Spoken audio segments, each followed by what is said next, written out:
Page 4, Exercise 2. Teens go green. We all know we ought to do more to save the planet and reduce global warming. Is your laptop on standby when you're not using it? Is your phone on all the time?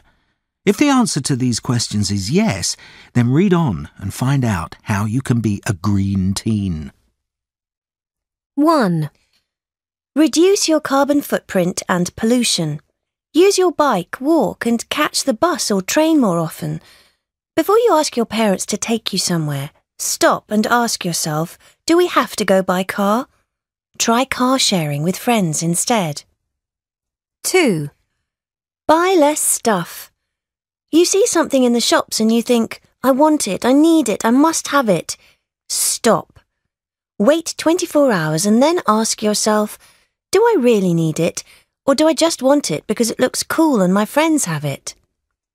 3. Eat less meat. Vegetarians use fewer resources than meat eaters.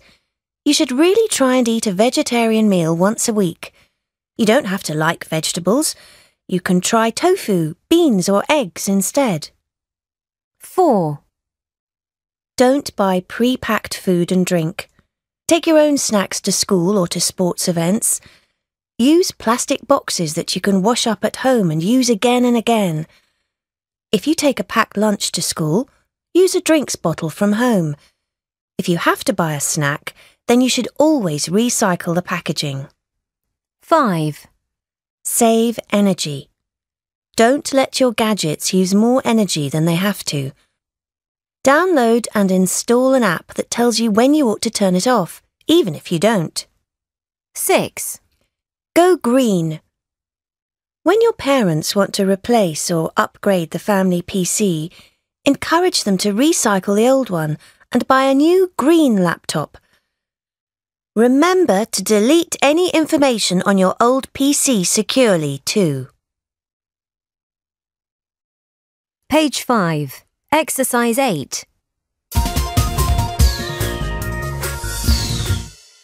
1.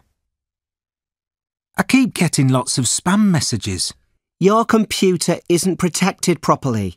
You must update your virus software. 2. I get through a lot of paper when I'm working on my computer. You ought to print on recycled paper or use both sides to save the rainforests too. 3. I think there should be more wind farms. I don't agree. I think they're ugly, they spoil the landscape and they destroy ecosystems. 4. Can we insert some pictures into our project about endangered species? I don't see why not. Let's see what there is.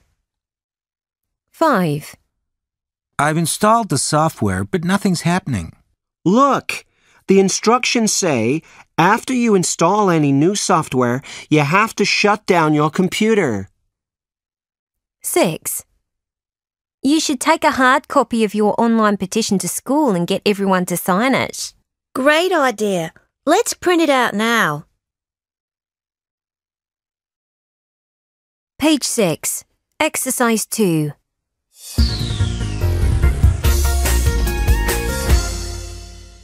1. This is true. They are full of vitamins, fibre and minerals that help our bodies fight disease. 2.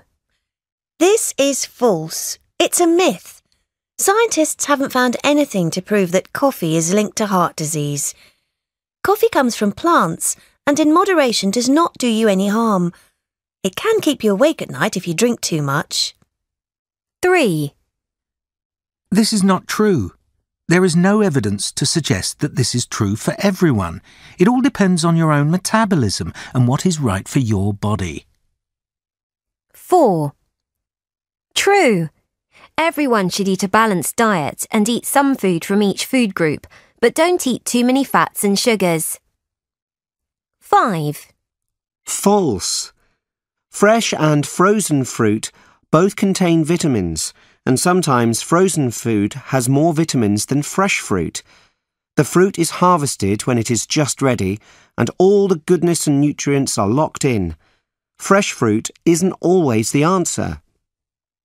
6. This is true. Calcium is a mineral and is very good for your bones and teeth. It also helps your nerves and muscles work properly. Page 6. Exercise 3.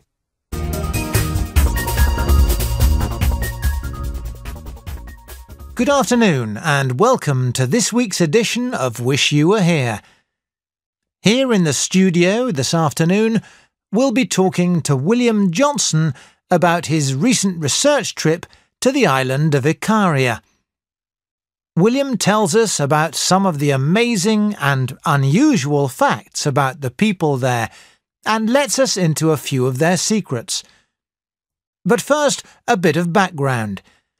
Ikaria is a Greek island in the far east of the Mediterranean, named after Icarus.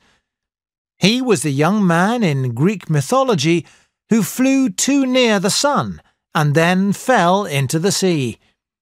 The place where he fell is said to be near Ikaria.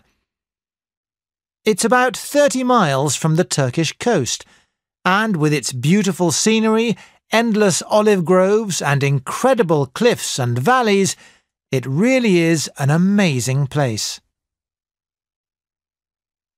Page 6. Exercise 4.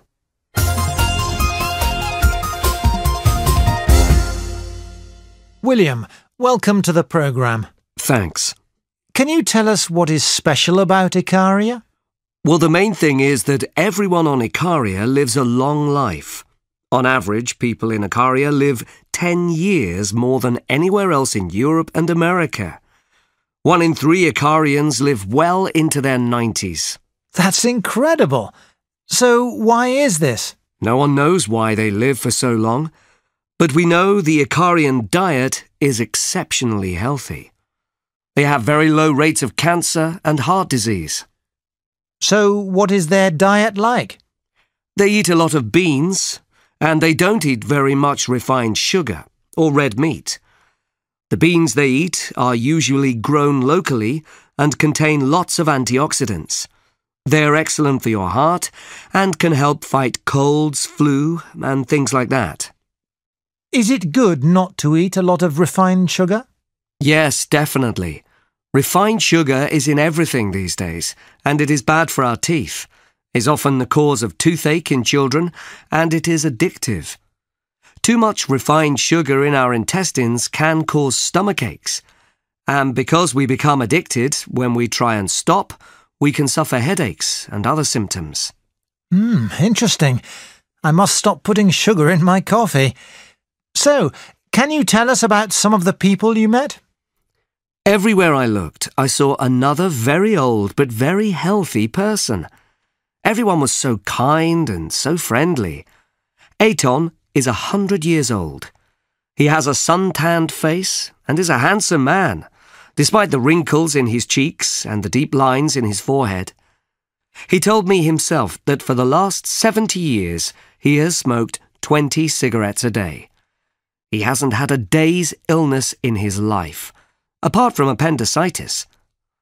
He walks twice a day to his local cafe. Big deal, I hear you saying to yourself.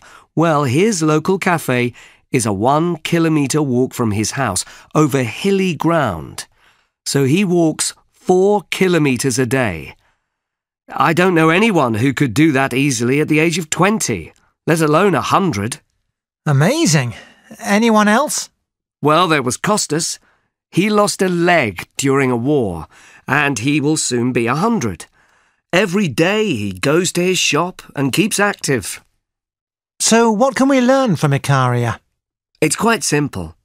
Look after yourself, eat a healthy diet, and be active. I guess the sunshine helps too. Thanks to William Johnson today. Now, next week we're heading to the island... Page 7. Exercise 6.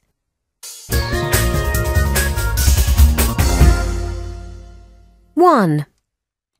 Aton's face is suntanned. 2. There are wrinkles in Aton's cheeks. 3. There are lines on his forehead. 4. Costas lost a leg during a war.